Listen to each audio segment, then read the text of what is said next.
युवराज अंगद, जुबान संभाल कर, कहीं तुम्हारी ये गंदी जुबान और घटिया आंखें दोनों ही तुम्हारे शरीर से अलग ना हो जाएं। तो खुद को संभालें और यहाँ से जाएं। रुद्राक्ष गुस्से से चीखा कि तभी इस बार अंकित आगे आया और बोला, युवराज अंगद कृपा करके आप चले जाइए। अंकित ने विनम्र भाव से कहा था, लेकिन अंकित की बात भी अंगद के ऊपर कुछ असर नहीं की। वो तो अभी तक रश्मि की खूबसूरती में खोया था, जिसे देख रुद्राक्ष का गुस्सा बढ़ता जा रहा था। अब आगे रुद्राक्ष गुस्से से युवराज की तरफ बढ़ा और उसे हाथ लगाता उससे पहले ही अंगद अपने स्थान से मुस्कुराते हुए उठा और फिर सीढ़ियों की तरफ देखते हुए, जिस पर कुछ देर पहले रश्मि खड़ी थी, बोला, रुद्राक्ष कल घर पर दादी माँ ने आपके शादी के उपलक्ष्य में एक बहुत बड़ी पार्टी रखी है।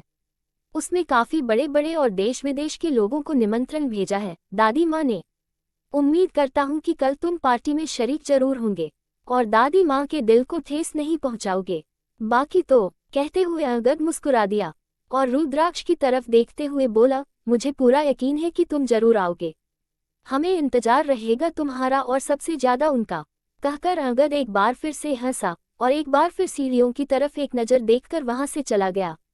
अंगद की बात सुन रुद्राक्ष ने कसकर अपनी हाथों की मुट्ठी बांध ली और वहीं रखी कांच की मेज पर जोर से मार दिया, जिससे कि पूरे कांच की मेज टूटकर चूर चूर हो गया। कांच के टूटने की आवाज सुन अंकित बाहर से भागते हुए अंदर आया तो देखा रुद्राक्ष के हाथ से खून बहे जा रहा था। उधर बूढ़ी काकी और रश्मि ने भी कांच के टूटने की आवाज सुन ली थी, जिसे सुन वो दोनों एक दूसरे को देखने लगी। ये कैसी आवाज है? रश्मि ने बूढ़ी काकी की तरफ देखा, कहीं कुछ अनर्थ तो नहीं हो गया? बहुरानी हमें जाना होगा, कृपया आप बाहर मत आइएगा, नहीं तो छोटे बाबा और नाराज हो जाएंगे, बूढ़ी काकी ने कहा और बिस्तर से उठ खड़ी हुई। तभी उन्हें अंकित के चीखने की आवाज उनके कानों से टकराई, जो एक नौकर से फर्स्ट एड मांग रहा था। अंकित की आवाज सुन बूढ़ी काकी का दिल और जोरों से धड़कने लगा। उन्हें किसी बुरे आशंका के घटने की अनुभूति होने लगी।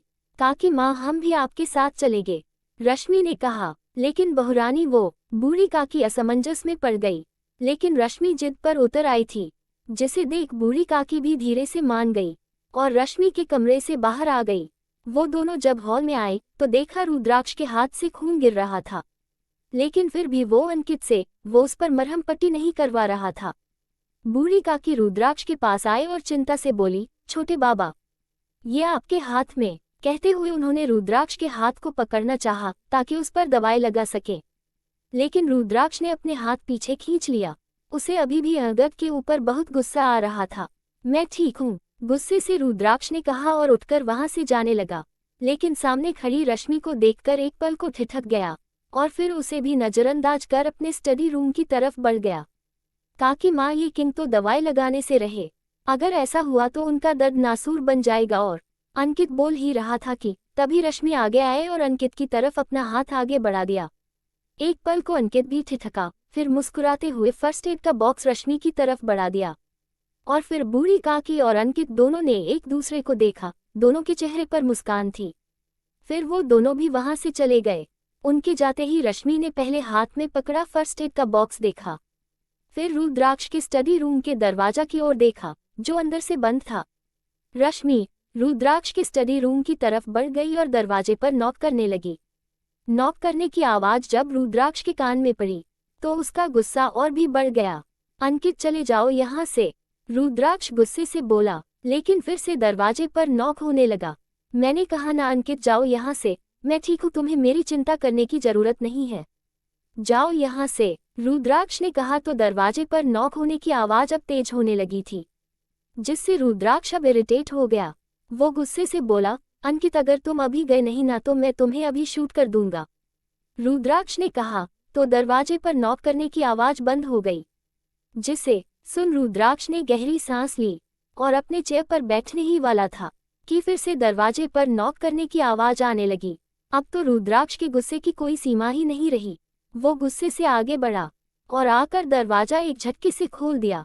दरवाजा खोलते ही उसका गुस्सा एकदम से कम हो गया, क्योंकि दरवाजे पर अंकित नहीं रश्मि थी और रश्मि ने इस वक्त अपने हाथों में फर्स्ट एड का बॉक्स पकड़ रखा था। उसे देखकर रुद्राक्ष बोला, हमें इसकी जरूरत नहीं है, तुम जा सकती हो। कहकर रुद्राक्ष अपनी सीट पर आकर बैठ गया। उसके पीछे रश्मि भी चलकर अंदर आई और रुद्राक्ष के बैठते ही वो भी उसके सामने जाकर खड़ी हो गई और रुद्राक्ष के घायल हाथ को पकड़ा। मैं ठीक हूँ, तुम जा सकती हो, रुद्राक्ष ने जवाब दिया, लेकिन रश्मि भी कहाँ मानने को तैयार थी। बोली, चुपचाप बैठे रहिए और हमें अपना हाथ दीजिए, नहीं तो। इतना कहते ही रश्मि चुप हो गई। नहीं तो क्या, कहते हुए रुद्राक्ष ने रश्मि को देखते हुए अपनी एक भान ऊपर उठा दी। नहीं तो हम आपको आपके ही गन से शूट कर देंगे, जो आप अंकित भैया को करने वाले थे वो हम कर देंगे, रश्मि ने भी अकड़ के साथ कहा। तो रुद्राक्ष के चेहरे पर मुस्कुराहट आ गई। उसने अपना हाथ रश्मि के सामने कर दिया। रश्मि रुद्राक्ष के हाथ पर खून को साफ करने लगी और साथ में धीरे धीरे फूंक मारने लगी ताकि वो उसे जले नहीं। लेकिन रुद्राक्ष एकटक रश्मि के खूबसूरत चेहरे को देख रहा था। उसके चेहरे पर इस वक्त कोई भी एक्सप्रेशन नहीं था। लोगों को अब हमसे रश्क होने लगा है, क्योंकि एक अनमोल हीरा मेरी झोली में आ गिरा है, रुद्राक्ष ने ये लाइन रश्मि को देखते हुए धीरे से कही थी, जिस पर रश्मि ने रुद्राक्ष को घूर कर देखा। फिर रश्मि ने कहा, आपको अपने गुस्से पर काबू करना सीखना चाहिए, कहकर रश्मि ने रुद्राक्ष के हाथ पर पट्टी बांधी और फिर वापस जाने के लिए पलटी ही थी कि तभी रुद्राक्ष ने रश्मि की कमर से पकड़ उसे अपने गोद में बैठा लिया और बोला, गुस्सा हमें तुम्हारी वजह से आया था, उसका क्या करें, क्या तुम उसे कम करोगी, रुद्राक्ष ने पूछा। तो रश्मि ने सिर उठाकर उसकी तरफ देखा तो रुद्राक्ष ने भी आगे बढ़कर उसके गाल पर हल्के से चूम लिया। रश्मि के हाथ अपने आप अपने गाल पर आ गए। वो अपनी बड़ी बड़ी आंखों से रुद्राक्ष की ओर देखने लगी।